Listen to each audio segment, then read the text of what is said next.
Hello everyone, আজকে চলে এসেছি দিদির বিয়ের ব্লগ সিরিজের ফার্স্ট ব্লগটা নিয়ে, যেটা আশীর্বাদের ব্লগ। জানি হয়তো তোমাদের মধ্যে অনেকেই এই ব্লগগুলোর জন্য অনেক অপেক্ষা করেছিলে, তো এবার অপেক্ষার অবসান। তো চলো ব্লগটা শুরু করা যাক। তো এখন চলছে দিদির সাজুগুজু পর্ব। মেকআপ আর্টিস্ট তাকে আশীর্বাদের জন্য রেডি করছে। সাজুগুজু কমপ্লিট হওয়ার পরে যেখানে আশীর্বাদটা হবে সেখানেই সবাই ডিরেক্ট দিদিকে বসতে বললো, তাই সেখানেই বসলো।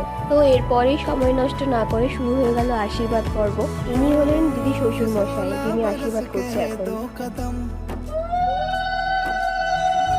আর ইনি হলেন দিদির শাশুড়ি মা।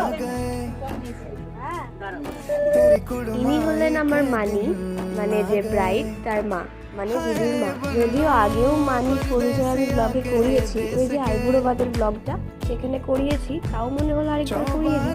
আর এখন যাকে দেখতে পাচ্ছ আশীর্বাদ করতে, ইনি হলেন দিদির কাকিমণি।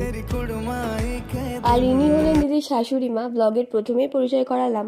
তো দিদিকে তিনি এখন শাখাপলা পরাচ্ছেন। এই শাখাপলাগুলি হলো মা তারার হাতের শাখাপলা। আসলে দিদি শ্বশুরবাড়ির প্রত্যেকেই মা তারাকে ভীষণ মানেন, তাই এটিকে শুভ মনে করে তিনি পরিয়ে দিচ্ছেন।